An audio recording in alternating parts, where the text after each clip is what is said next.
Oh, look at that, it's like magic. However, the only parts of the webinar that will be publicly shared will be the presentation parts. So just to reassure you on that note. So I'm Dr. Laura Way. I'm one of the research fellows on FYFF, and I'll be chairing today's webinar. The rest of the team, some of which are here, are Dr. Lindsay Ladlow, who's also a research fellow, Nikki Pearce, our qualitative research assistant, and Professor Anna Tarrant, the project lead. If I could just remind again, if everyone can keep mics muted, please, during the slide presentations. There will be an opportunity for Q&A after we've heard both of the presentations, but please do feel free to use the chat throughout the session to pop in any emerging questions or thoughts that we can return to after we've heard from all of the speakers. Can I just get the next slide? Is that all right, please? Thank you. And then can I get the next slide again as well? Thank you. So before we do start, just a bit of context to today's webinar, which is part of our monthly series of webinars that we're running this year. So these webinars are to promote the findings and outcomes of the FYFF study and to start to build networks of professionals and scholars with a commitment to promoting family well-being, engaging fathers and developing reflexive and compassionate approaches in our professional lives, whether that may involve research or practice. So each webinar covers a different theme. It includes professionals and academic speakers with expertise around debates that are relevant to young fatherhood. We expect all of this to accumulate in our end of project conference in December this year. So please do watch this space for more information about that. And please do follow our project as well on Twitter to learn more about our various activities. And we've got a new website as well launching very soon. So I'm just, first of all, before we hear from our speakers today, I'm going to pass over to Anna, who's just going to speak briefly on mental health and wellbeing in the context of our FYFF study. Thank you. Brilliant, thank you, Laura. I'm hoping I'm not sharing any of the participant lists or anything on my screen. But yeah, thank you. We just wanted to mention a briefing paper that we've recently developed on the theme of mental health and young fatherhood. It's perhaps unsurprising that mental health was a key theme in many of our interviews with the 40 young men that we've been researching in the past 40 years.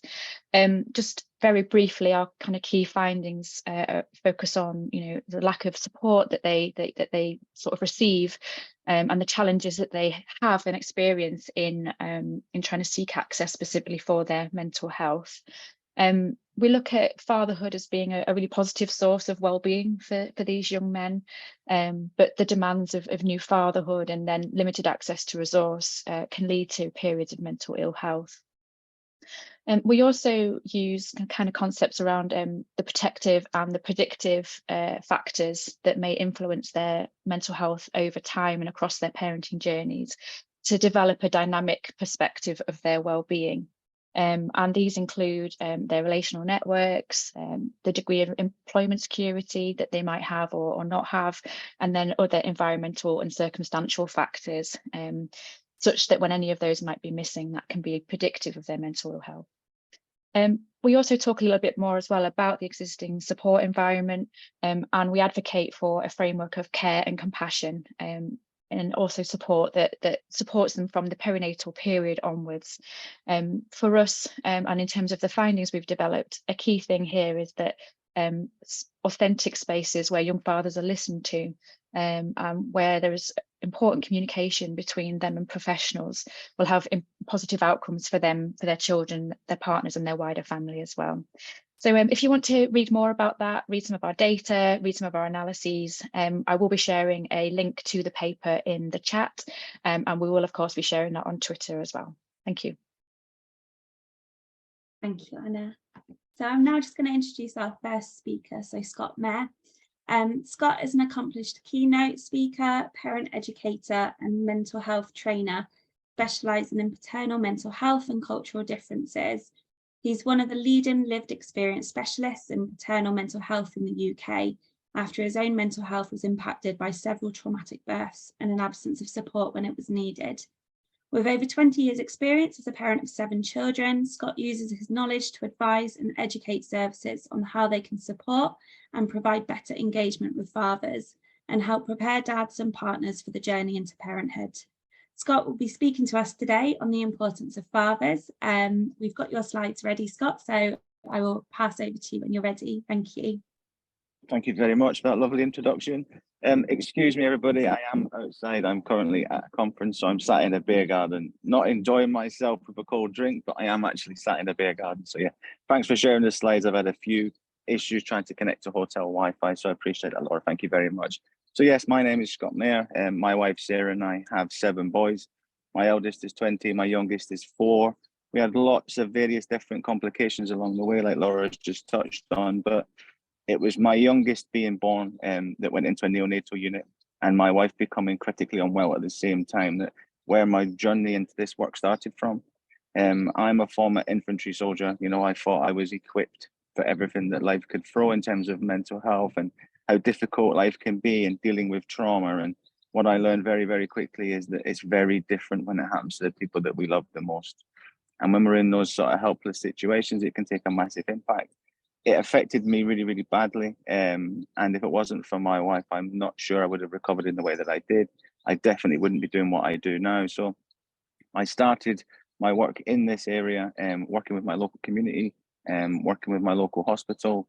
We got involved with the MVP, Maternity Voices Partnership. And like I've just said, this was our 7th child. We didn't know what a Maternity Voices Partnership was for the previous 6. So having the choice to feedback, having the chance to talk about our experiences, what happened to us both, the breakdown in communications, maybe not necessarily being listened to, started to see the fact that talking about it does actually help. The more and more I started to speak to maybe more fathers, I got an understanding that what I went through wasn't particularly unique. I definitely wasn't the only one that went through it, which I fought for a very long time. There's a man that I always pay homage to when I deliver these talks, a man called Mark Williams, who has become a very good friend of mine, but also helped me understand a bit more of what I'd gone through and how it could manifest. And we do a lot of work together. So a lot of the statistics that I will discuss today comes from the research that Mark and I did, speaking directly to the fathers and trying to feed that back to maternity services and how we can move forward. So next slide, please, Laura.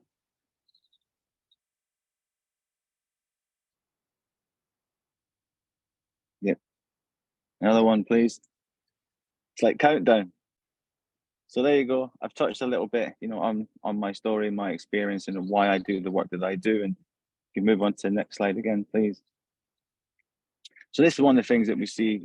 One of the things that I do away from my work at Fathers Network Scotland and away from the hospitals is I run support groups for new fathers and expectant fathers. One of the groups that I run is what we call frontline fathers. The platform's called Fathers Beacon. Because of my background in the military, I do a lot of work with all frontline services, predominantly police, want to understand what perinatal mental health looks like, understanding mental health in men for what they will deal with out on the streets, but also what they might be going through. You know, they're a lot more prone to the likes of PTSD or complex PTSD because of what they see. They see the worst that the world has to offer, and then they go home to their children. And if they've got difficult experiences or traumatic births added on top of that, you know, we see a real breakdown. But because of the stigma, because of particularly a lot of the work that I do is with men, it is hard to talk about. So a lot of what we're trying to do, I don't like the word normal, but I do use normalize quite a lot. Talking about the fact that we can experience these things. We'll still see very many men that will say, I didn't give birth, I didn't go through it. Why would I be traumatized? Why would this be happening to me? And they don't want to take the focus away from their partner who gave birth. That's one of the common factors that we'll see in terms of struggling to engage. And when they're presented at maternity services, for example, one of the pathways I have where I live in Warwickshire is peer support, free peer support for fathers in the community that need some advice, that need some support. And sometimes because of how they present, because they might seem that they're a lot more traumatized or they're struggling a lot more than they actually are, is that this father's at crisis point. We need to try and get some sort of support or intervention. Will you possibly speak to him, Scott, until we can maybe engage with other services? And quite often what we find very quickly is a few sessions in, and then an introduction into a bigger fathers group where we do meetups and stuff, walks and talks and stuff like that. But the first few screening sessions, they just wanted somebody to listen to them. It's just somebody they can offload, they can get a little bit of feedback on what they went through, and quite often that's enough sometimes. Obviously we do deal with a much more extreme end, and we will look at suicide ideation, suicide attempts, and people that are really, really struggling. They've got complex histories. Neurodiversity is one thing that seems to come up quite a lot. You know, fathers that maybe have autism or ADHD, that this traumatic environment, this neonatal environment has caused burnout technically, and they're really, really struggling to process what they're going through. So it's just trying to reduce these barriers as much as we can and let them understand that nobody is immune from mental health, no matter what your gender orientation is, and that these things will impact on you, like I touched on with my own story, when it happens to the people that we love the most. Next slide, please. So this is a QR code if anybody wants it. It's the report that Mark Williams and I did where we spoke to the fathers directly. We have a report that will be coming out in the next few months where we spoke to the mums and the birthing parents about their experience for the dad or the partner and what they maybe felt could have been more beneficial or could have supported them, that could have helped them in terms of the parenting journey, and sharing some of that parenting, particularly in the early days, particularly with neonatal units, having these conversations, knowing how to be more involved in a parent. And the feedback that we've got so far that we're compiling right now into a report is a lot more information when we've got it direct from the mums, particularly on what they would like to have seen their partner receive. But this, what we called it, you know, I'm a parent, not an infection risk, was a direct quote from one of the fathers that had a baby during COVID and had just become quite fed up with the fact that he was constantly referred to as an infection risk, couldn't particularly go into hospital, couldn't see his child in a neonatal unit, and it made it very, very difficult to bond and attach to someone that he wasn't really able to see. And in terms of his partner, one of the other things that this particular guy said is that he found it very hard to completely appreciate and support something that his wife went through that he didn't witness. And it made it really, really difficult because he didn't really know how to have these conversations because he didn't see it. He didn't see the birth experience for one reason or another. But yeah, next slide, please. So this is a statistic that's been out there for quite a while. This isn't one that's come from us, but I think it's quite important. It's 86% of fathers feel depressed at some point during the first years from conception. So when we look at the perinatal period, most people are probably aware, but I will just, you know, it's the pregnancy up to the first birthday. In certain areas, we're now looking to extend it to the second birthday. That is what we call the perinatal period. For lots of fathers that we spoke to and interviewed, that we have this golden window, which we seem to see is between 3 and 6 months, where most fathers will start to see signs and symptoms that maybe things aren't right. They might be starting to think that they're depressed, or somebody's starting to point it out. When we dive a little deeper, and this is just anecdotally from the research and the work that I've done, is that point between 3 and 6 months is when things start to go back to, there's that word normal again, when things start to level out. And the only way the best way I've had it described, sorry, by a father, was that when things went back to normal, Scott, I realized I hadn't. And that was normally in that point. So depending on the journey, but even if it was a cesarean section, sometimes neonatal stays, or just a difficult experience, by that 3 to 6 month point, things are starting to level out. Babies are maybe adjusting to the home. Even if there's siblings, everybody's adjusting to maybe being their mum, maybe starting to feel a little bit better, is what we've heard from the dads that we've spoke to. But that's when the point when they start to think, maybe something's not right, maybe I'm starting to struggle. From that point, it can take up to 18 months for fathers to engage with services. The problem that we've got there, and what we find, again, when I speak to fathers in the support group format, is that by the time they engage, it's sometimes 2 years after baby's been born before they really look to engage with services. Then they're just treated as a man. They're not treated, it's not paternal, it's not new fathers, it's not connected to that transition into parenthood.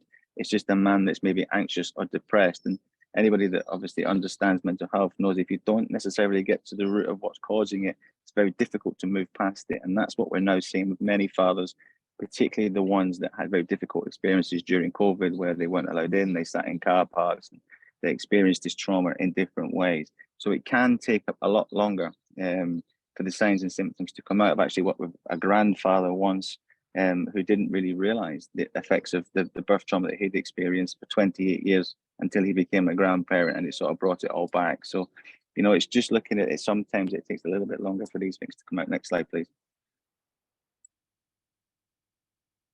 So here again, up to 50% of dads whose partners suffer from depression or postnatal depression, they can go on to become depressed themselves, supporting them. They could become affected by it.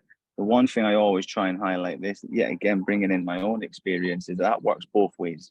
We don't have that discussion enough, but if you've got a father that's depressed, and then you've got the mother or the parent that gives birth, trying to support that father or partner, it takes an impact, it takes a toll. It's very difficult to be in a relationship with someone that's really struggling with their mental health or mental illness. And I know from the work that we've done in terms of the research that this comes up time and time again through social media and the peer support that I offer. I think 80 to 85% of the times that I get contacted, it is mum, and that is mum that has contacted me and says, I'm really worried about my partner. I think they might have depression or anxiety. I was doing okay, Scott. I was fine. Now trying to support him, it's taken a toll on me. I'm more anxious. I'm more depressed. I feel more sad. I'm struggled trying to manage my own emotions, my own hormones, having a new baby in the house, trying to stabilize everything and trying to support him. It's taken its toll. So when we hear that dads are not the patients and we have to focus on the patient and not focus on the dad or the partner, this is why we have to bring it all together, because it takes a toll, it impacts. And what happens then is that mother or the person that gives birth will engage with services further down the line. It might not be in maternity stages, but they're going to engage later on, because it does take a toll and it will wear them down. Not always, but like it says, at least 50% of the time. And 40% of dads say that they were worried about their mental health, their own mental health during the pregnancy. What, again, the research I've seen, so anecdotally, but there is other research out there that indicates anxiety can be higher in fathers than depression is afterwards. My anecdotal take on that from the work that I've done is it's the fear of the unknown. It's the not being engaged, it's not being involved that makes it seem so much worse and so much scarier, because they're hearing terminology and language and plans that they don't necessarily understand. Nobody really explains, particularly when I've done work in lower demographics and working class areas. They're hearing language and terminologies that they've never heard before, and it seems a lot scarier. Different types of categories: Cat 1, Cat 2, Cat 3, Cat A, Cat B, Cat C, cesarean section, trauma-informed, different types of birth plans, emergency care plans, going into neonatal units. These things are all become quite scary because they don't understand it. And even just gestational diabetes, having to have scanning, baby growth, the fact that they have to be monitored more often than not, it creates a lot of anxiety in fathers because nobody actually explains it to them. And the only way they receive this information is third party through their partner. So sometimes it's almost like Chinese whispers that they're getting this information that creates higher anxiety. Next slide, please. 20% of fathers say they feel completely isolated the first year after their child is born. What we tend to see from this, again, my take on this completely, so you don't have to necessarily go with it, but it's what I've found from the work that I've done, is that that 20% that become isolated is more prevalent if they are maybe the first person in their group of friends, their first male in that group to have a father, because they can't offer to that group what they once could. They don't get to do Monday night down the pub or football on a Saturday. Their priorities change, their views on life change, their commitments change, but they just don't have the time or the capacity sometimes.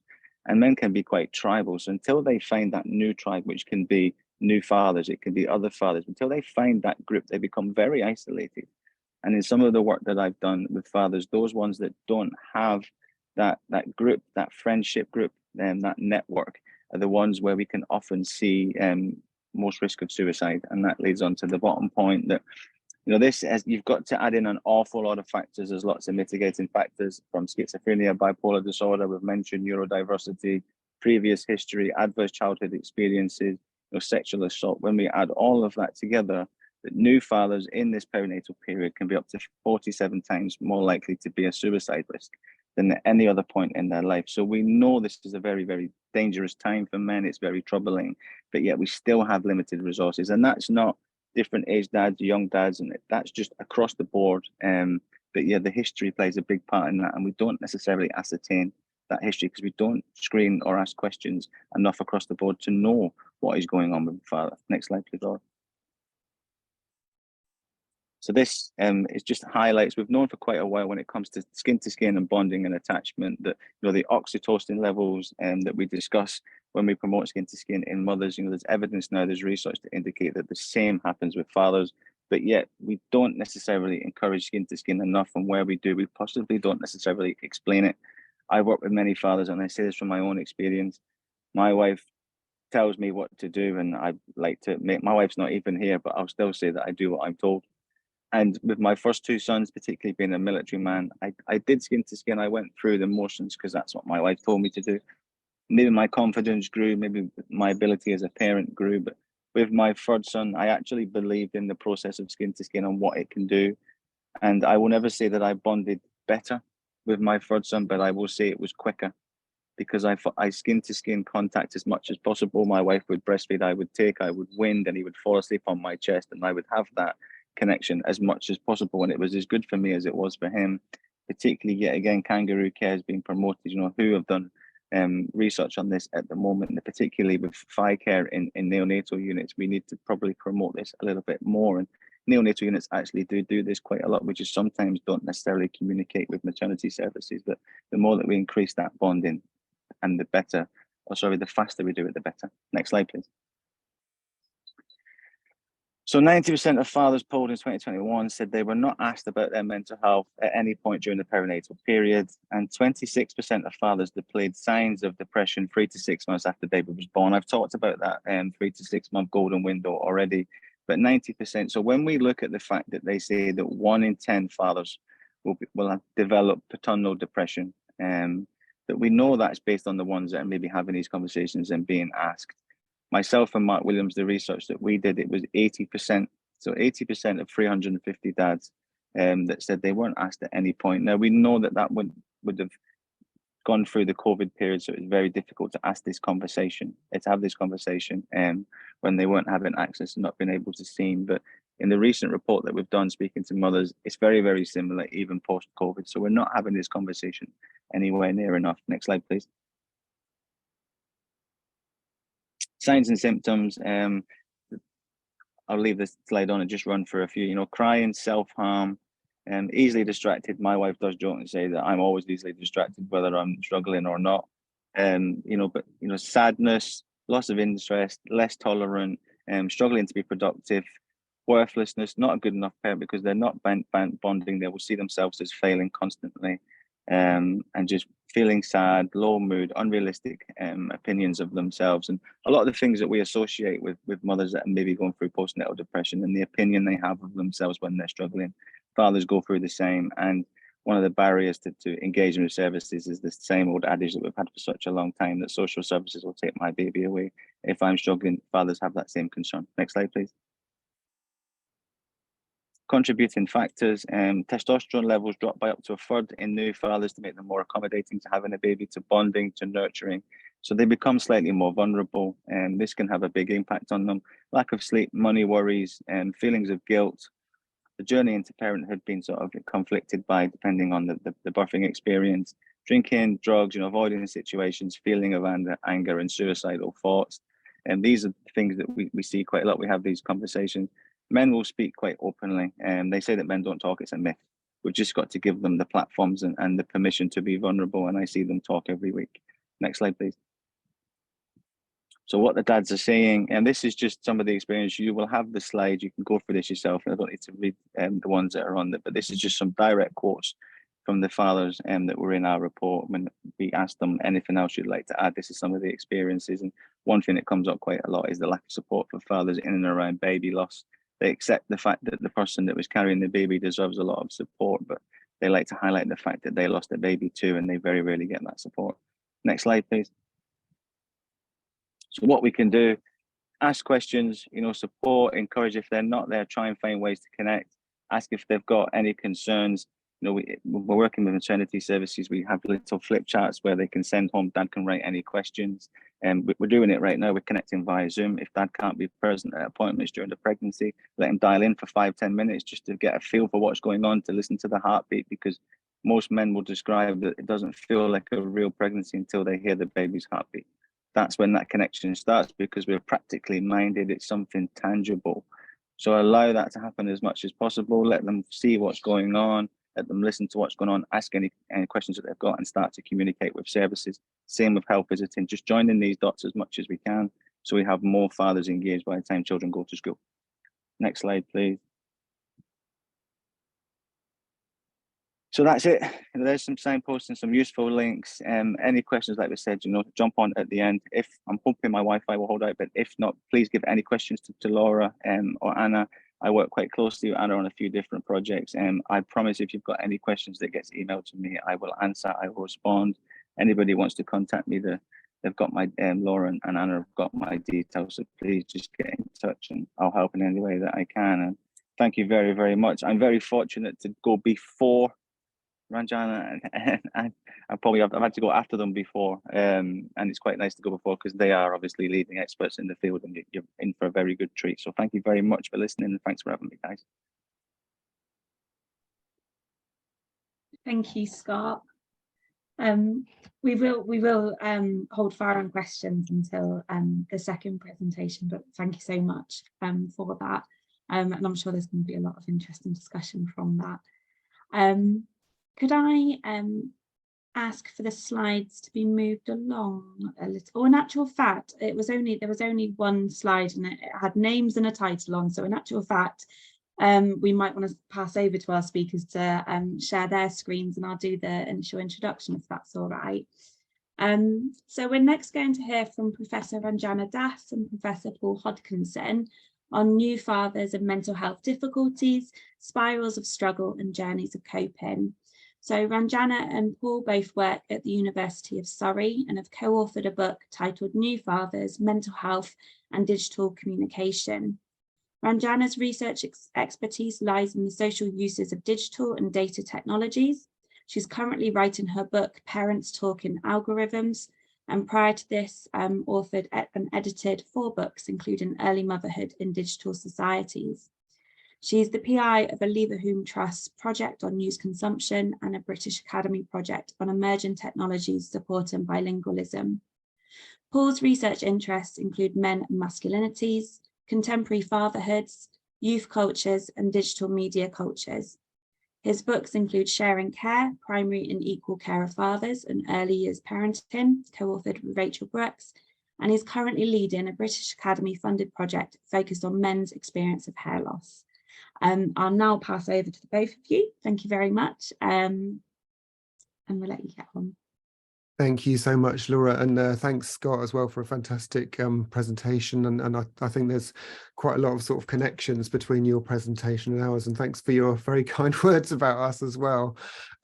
Yeah, so yeah, we slightly sort of changed the title here: Disruption, Illegitimacy, and Struggles to Cope. I guess.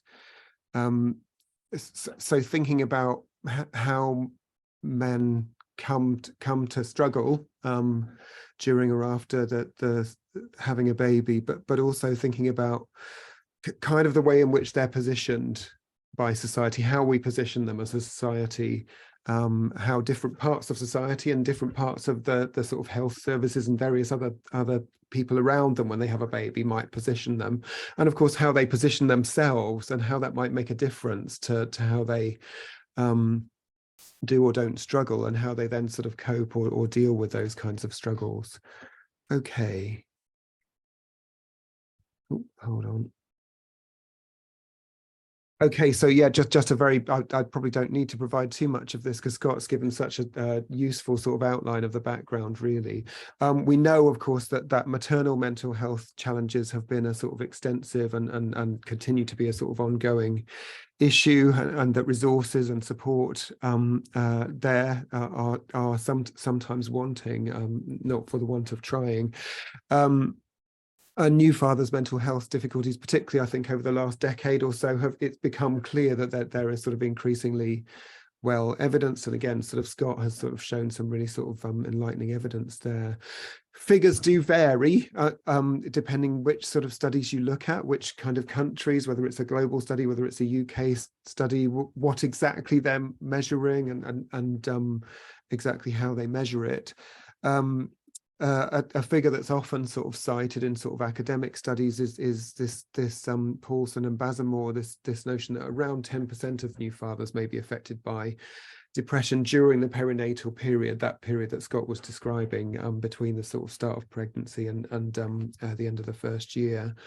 But as noted, that there's some uncertainty about the figure, and there's perhaps indications that it might be higher than that. And in particular, that if we include other things that aren't quite clinical depression, anxiety, PTSD, various other sort of related conditions that fathers might experience during this period, then again, you can imagine that potentially we're talking about a larger number of fathers that might be affected.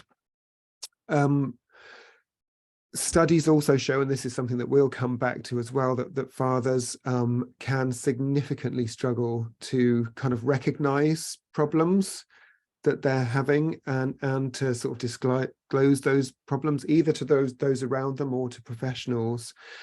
And separately, another thing that we'll sort of come back to, that Ranjana will particularly come back to in a bit, is that in a broader sense, fathers, even fathers who don't struggle particularly badly, often report sort of feelings of kind of feeling a little bit marginalized, a little bit separate from the process that's going on during pregnancy and birth and all that happens afterwards, feeling a little bit like this person who's kind of on the sidelines, which again sort of Scott referred to.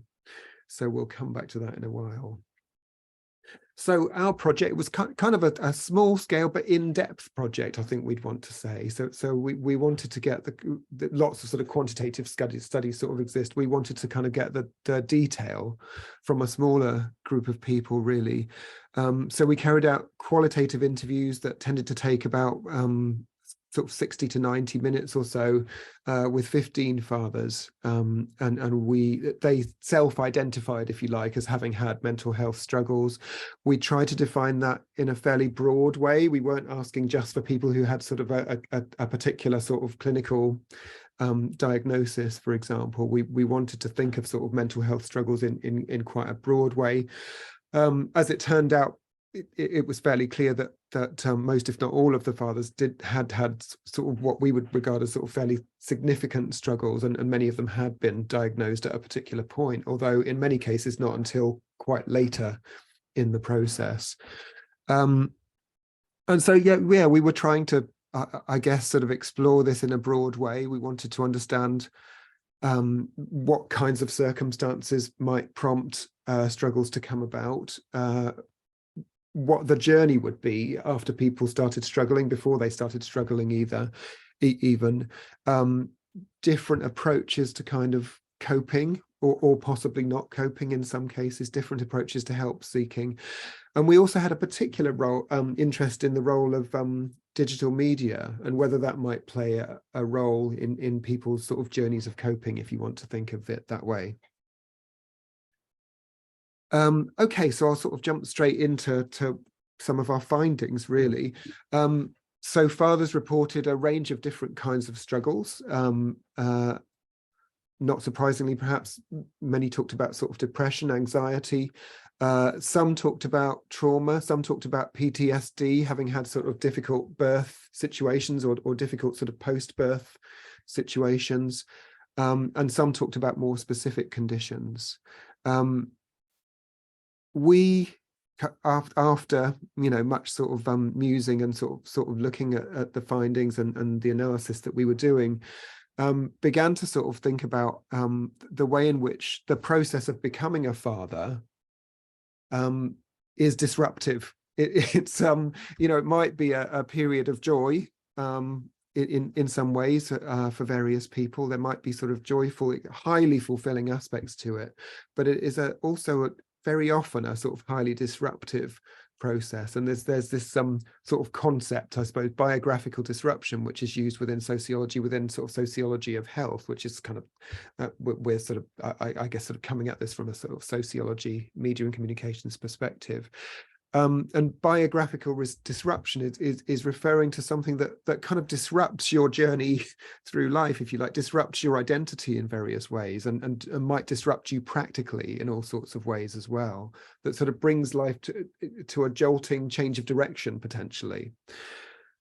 And so the fathers talked to us about a variety of different things which we thought sort of fitted in with this sort of notion that becoming a father, even when it kind of goes quite well, might be thought of as quite a disruptive thing. So, difficult pregnancies, traumatic births came up a few times. Obviously, everyday stuff like suddenly not getting any sleep, suddenly having sort of crying constantly, and various other sort of practical everyday stuff. Things about sort of juggling responsibilities for men, particularly when they're sort of like thrust straight back into work immediately after, or seemingly sort of immediately after the birth has taken place, and trying to juggle that with everything that's expected at home. Dramatic change of role and identity. Suddenly, that my purpose in life, my everything is suddenly like radically different potentially from what it was before, and kind of trying to adjust to that. Social isolation, Scott sort of mentioned, came up as well. And sometimes the mother suffering in various ways, sometimes from physical issues, but sometimes from mental struggles herself, and that then sort of leading to the father struggling too. So I guess as a result of this, we feel like a really important thing is that mental health difficulties during this period ought not to be thought of as kind of unusual or odd or surprising in many ways. And even other studies that weren't specifically about sort of mental health have talked about the way in which sort of lower level sort of kinds of anxiety or worry, or even sort of feeling of helplessness are actually quite common among new fathers, even if more serious issues don't sort of develop from them. So a few sort of quotes just to sort of illustrate that. Obviously we've got loads of other ones, but these give you some idea. So there's one relating to a sort of traumatic birth here. We had a bit of a traumatic birth. We were down in theatre. My wife had cord prolapse, so we were rushed into theatre right at the end. So I think it was a bit of a shock from that. And I was thinking about the fact that I could have lost the two of them, and that was what this particular person felt had sort of triggered, if you like, the kind of general disruption of becoming a father to become something more significant that he was struggling with. And that then kind of combined with lack of sleep and a whole range of sort of everyday issues to sort of eventually spiral into more significant problems. Oliver says, I think I had maybe a perception there was going to be lots of people around visiting you, but then actually there was a point where it was like, oh, there's no one. I felt kind of a bit trapped a little bit. And there was a kind of certain point where I thought, this is pretty hard and I feel completely quite alone. So I think Oliver's, he got disconnected from friends and social life and all of that kind of stuff, but had assumed that would be replaced by other kinds of social stuff that revolved around the family and the baby and so on. And that didn't come. And then when it didn't, he significantly struggled. Rob says, I guess I felt the pressure all of a sudden. There's another person who was 100% relied upon me. And that was a strange transition to make. So, yeah, as I mentioned at the beginning, many of the fathers also talked about how long it took them to kind of recognize that they were struggling in a way that might need some kind of attention. And then even after they did sort of recognize that they were struggling, that these feelings kind of weren't really something that were just kind of going to magically go away, that perhaps something needed doing, for them to actually really sort of do very much about it. So there was a real a reluctance to sort of seek support, and what we've said here, sort of spirals of self-blame, this notion that that they failed in their kind of role as a father, which is something that Ranjana will come back to in a little while, that this is somehow their fault, that it's unacceptable for them to be feeling this way and to be experiencing these kind of feelings at this particular time, where they have particular sort of expectations on them and a particular role that they might have envisaged for themselves and so on. And that then leads to a real significant difficulty and challenge seeking support, even once they've kind of internally recognized themselves that they're struggling here, sort of thing. So often professional help wasn't sought until things got really quite bad, and that's clearly a problem. And just one example here of Rob sort of talking about how he just felt that it was really hard to sort of talk to friends about this. If I told a friend, I'd imagine they'd be totally amazed. Obviously, I still have a kind of issue with the stigma. He feels this kind of stigma of this, because I don't want people to see me as different or treat me as different. And many of the fathers, and this we think has quite a lot to do with the struggles that emerge, but also the difficulties seeking support for them, felt completely unprepared for the notion that they might have sort of well-being challenges, and more generally quite unprepared for all that becoming a father might involve in itself. So Thomas here says, nobody ever said, you know, it's going to be a really stressful period. This, you know, you're going to have to struggle with your sleep. Make sure you look after yourself. You need to keep fit. You keep healthy. Keep a healthy diet. There's none of that.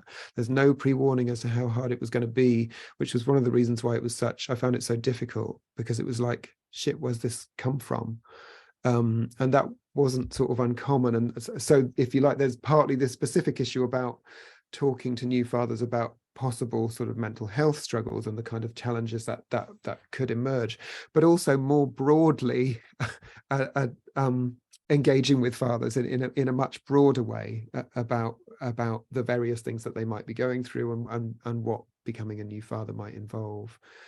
So real sort of, and I think, you know, it's probably fair to say that more and more is being done to try and address these, but there are quite clear gaps in information preparation and support for fathers, and as Scott said, you know, most fathers aren't asked at any point during the process whether they're okay, or whether you know, they're doing all right.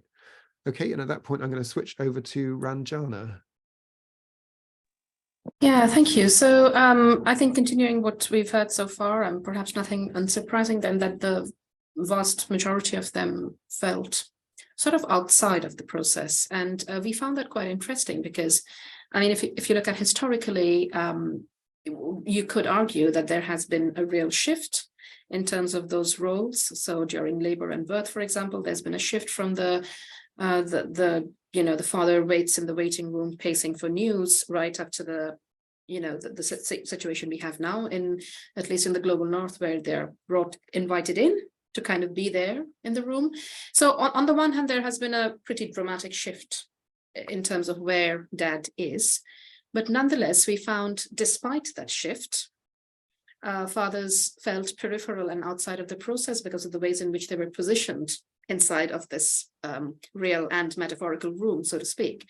So this was because they were positioned as partners and supporters, rather than people to whom things were happening. So rather than as people who were becoming parents, they were positioned as supporters of mum. And this then internalized various feelings. As we've known, there's this paper in the field dated 2020 called "It's Not About Me," and that was it. That sort of summarized it. So Darren here describes, when midwives come, when the health visitors used to come here, they would never ask how I was. You put kettle on, Dad, I'll check mum's okay.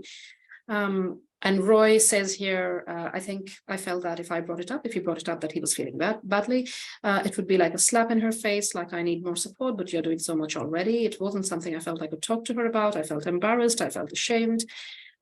Ultimately, that it would be selfish of him to say anything. So I think the point we draw out in our book and in our work on this is not that there hasn't been a shift in where dad is, whether he's in the waiting room, whether he's in the room, or indeed during COVID in a parking lot, but rather, even despite that shift, dad in the chair in the corner is still on the periphery and not inside the process.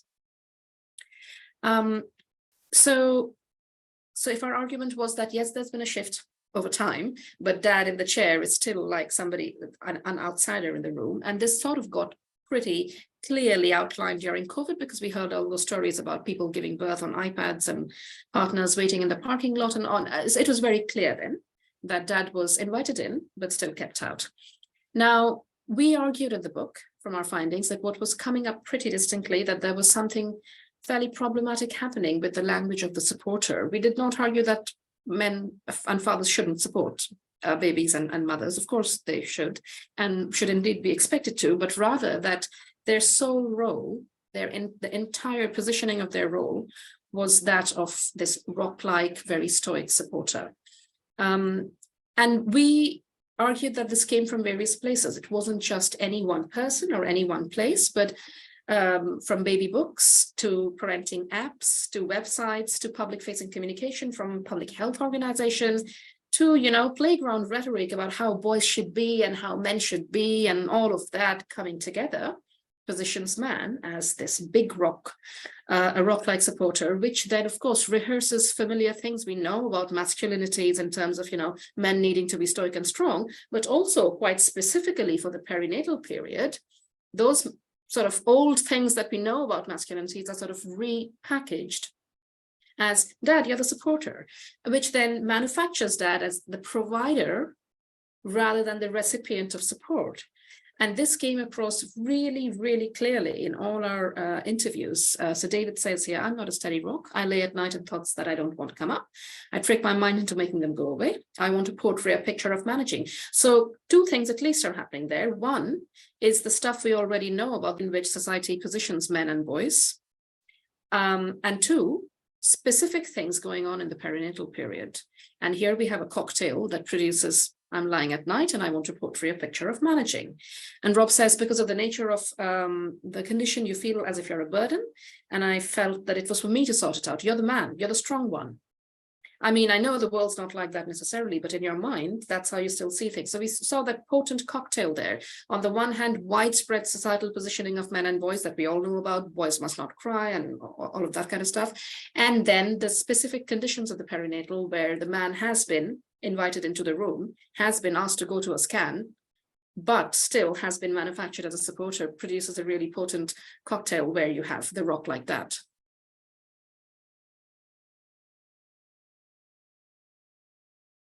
And third, so we're taking you through these various arguments we make. So we began with the whole peripheral positioning. And then we talked about how the role, the positioning of the dad as a rock of support is both new and specific to the birth and old in many ways. But the outcome of it all is something we call in our book repertoires of illegitimacy. And this was really interesting in the interviewed transcripts because the transcripts were almost a bit like these to and fro motions in the transcripts where somebody would say, oh, I'm really struggling. This is really hard. Oh, but no, actually, it's okay. It's okay. Don't worry about it. I'm fine. And you know what? You know, she was suffering even worse. So this was very interesting, this constant delegitimizing of things they may have just admitted themselves right to us right then, 2 minutes ago. So we sort of thought about this as sort of these scripts, these internal scripts of illegitimacy. And once again, the answers aren't particularly hard to find. So there were these things about they were drawing upon sort of broader discourses of sort of marginality and stoicism that we know are associated with sort of masculinity in general, but more specifically to paternal positioning, like I said, from websites and apps to, healthcare professionals to public health organizations, books, anything, this rhetoric of the dad as supporter were coming together to create these really powerful scripts of illegitimacy where men would not accept their problems as in any way legitimate. So John says, those feelings, I didn't really feel that I could share them with my wife or anyone because I felt guilty about having them. So I had a perception of what my role should be. And mind you, this perception has obviously built up right from, from when he was possibly a boy in a playground, but really underlined perhaps by everything that was going on, the institutions of pregnancy and maternity, supporter. So a perception has built up of what my role should be. Whereas before I've suffered stressful breakups, relationships, and you go and cry on your mom's shoulder, you don't actually worry about what the people are going to think when you want a bit of comfort and counsel. Whereas this time I felt that I couldn't seek that. So there is a distinction being drawn then from generic things that we do know about men and mental health and so on, and men and emotions that we do know, and specifically the scripting of illegitimacy in the perinatal period, which we thought was a bit distinct. In the context of that, we paid particular attention to the ways in which people used digital technology to cope and to reach out and to find information. And perhaps quite unsurprisingly, we found that this was not a direct or immediate cause and effect relationship. It wasn't as though new technologies and the world of the online came in as a gap filler or a direct replacement like for anything offline, but rather that the users were very nuanced. We found that, yes, digital technologies and online communication were used in many myriad ways for fathers to feel in control, exert agency, cope, come to terms with things.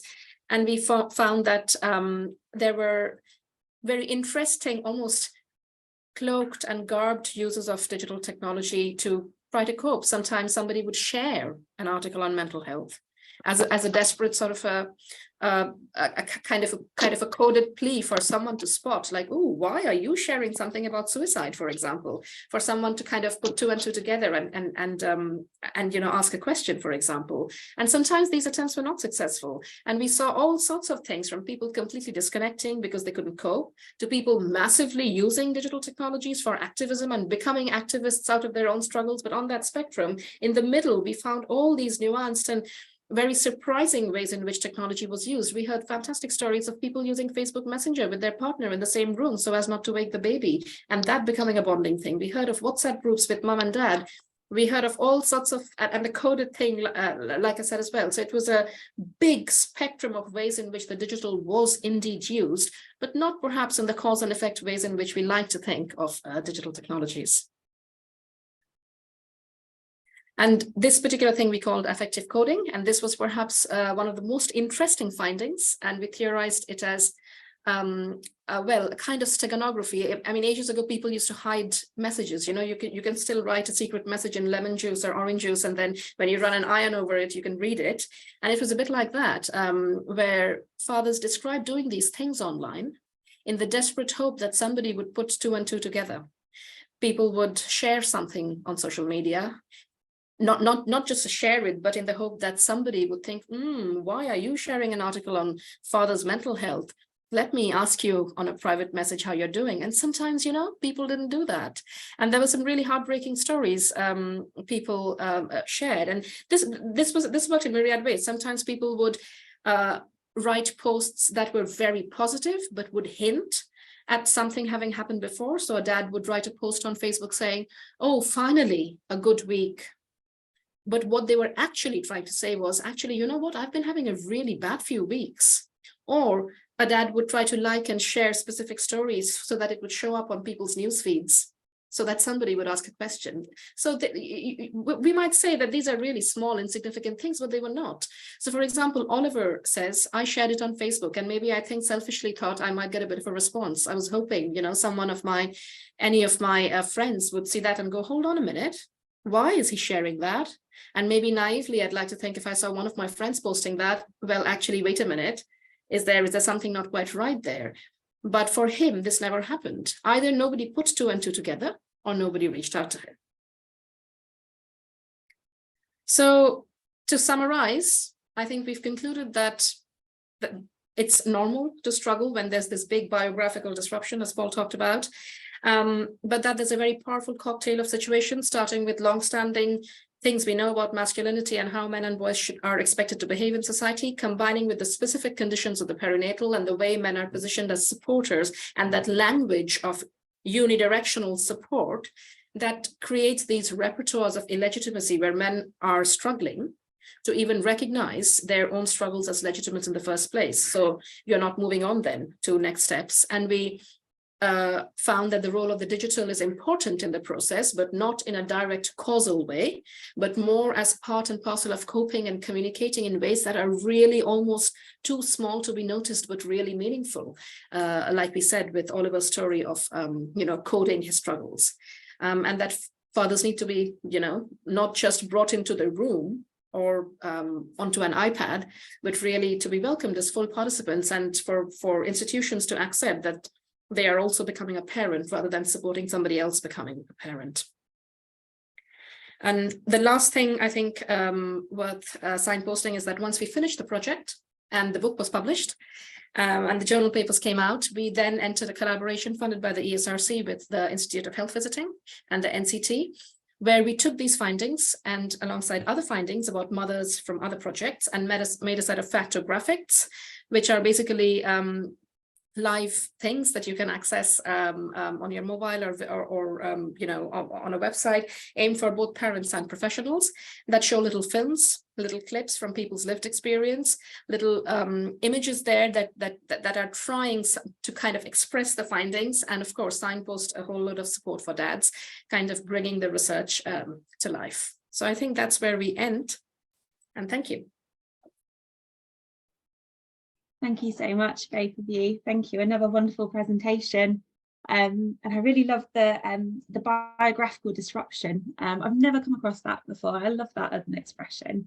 Thank you. I'm sure